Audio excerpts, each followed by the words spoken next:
आपने भी देखा होगा कि नेपाल में अभी सरकार तख्तापलट हो गया है, तो उस प्रोटेस्ट को जेनजी प्रोटेस्ट का नाम दिया। अब जब ये जेनजी प्रोटेस्ट हम चलने लगा तो भारत में भी कई जगह ये बात होने लग गई कि नेपाल का जो जेनजी प्रोटेस्ट है वैसा ही प्रोटेस्ट, जेनजी प्रोटेस्ट इंडिया में भी होने वाला है। आप क्या सोचते हैं इस पे? देखिए, अभी कई दिनों से नैरेटिव गढ़ा जा रहा है। वो ये गढ़ा जा रहा है कि पाकिस्तान में हुआ, सड़कों पे लोग आए और आज आमिर खान अंदर हैं, माफ़ कीजिएगा, इमरान खान। उसके बाद तालिबान का शासन लोगों ने देखा, किस तरीके से लोग भाग भाग के आए, गाड़ी वो प्लेन के टायर पे चढ़ के आए। जब सिविल जो लोगों की स्थितियां ख़त्म हो जाती हैं, इस तरह का विद्रोह था। बांग्लादेश में आपने देख लिया, श्रीलंका में देख लिया और नेपाल में देख लिया। मगर श्रीलंका, नेपाल और यहाँ बांग्लादेश में आपने तीनों चीज़ों में समानता देखी होगी। लोग सड़क पे आए, सड़क पे आने के बाद उन्होंने राज प्रतिष्ठानों पे हमला किया, राष्ट्रपति भवन में घुसे, वहाँ की चीज़ें तोड़ी, आग लगाया। ये तीनों जगह एक जैसा हो रहा है। इसमें हम अपनी जेनजी जो नई पीढ़ी है इसको बिल्कुल दोषी नहीं ठहरा सकते, बिल्कुल भी नहीं। ये इंडिया में तो सारी जगह, हाँ, ये बिल्कुल भी, क्योंकि जो विजुअल हमारे पास है उसमें बच्चे नारे लगा रहे हैं या बच्चे कुछ कर रहे हैं। कोई बच्चा परिपक्वता से इस पूरे बदलाव को लेकर कुछ नहीं बोल रहा है। उनका एक ठीक है, उनका आंदोलन है या उनका सोशल मीडिया के प्लेटफॉर्म चले गए हैं, या आज बच्चा जितना एडिक्ट हो गया है इतने तक हो सकता है। आज जेनजी यूनिवर्सिटी में भी तो आंदोलन करते हैं, गमले तोड़ने तक करते हैं, मगर सर को गाली नहीं देते हैं। या आप मिलेनियम एज के हैं, आप लोगों ने जब आंदोलन किया होगा तो एक शिष्टाचार रहता है, एक जिम्मेदारी रहती है, हम कहाँ तक हमला करेंगे। इसके पीछे कौन है, इनके कारण कोई नहीं जानना चाह रहा है।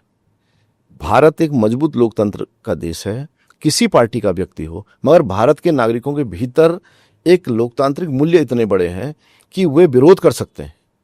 विरोध का स्तर थोड़ा तीव्र हो सकता है, मगर राष्ट्र विरोधी हो जाए, सत्ता के प्रति नाराजगी होगी, मगर व्यवस्था को तोड़ने वाला नहीं होगा।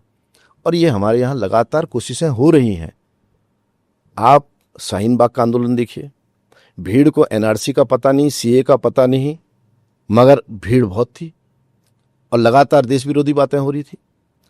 दूसरा, एक सरदार जी वहाँ लोगों को खाना खिला रहे हैं, कह रहे मैं अपने फ्लैट बेच रहा हूँ। इस समय वो सरदार जी पंजाब के बाढ़ में गायब हैं। वो नैरेटिव क्रिएट किया जा रहा था, हमारे साथ कौन कौन लोग हैं उसको समझने की ज़रूरत है। किसान आंदोलन, देश के खिलाफ बातें हो रही है। आप पीएम के खिलाफ या सरकार के खिलाफ कीजिए, चलेगा। आप देश के खिलाफ बातें करें उस मंच से, और वो भी देश का मासूम किसान, अन्नदाता, और आप ट्रैक्टर लेकर लाल किला चढ़ गए। उसके पीछे कौन लोग हैं?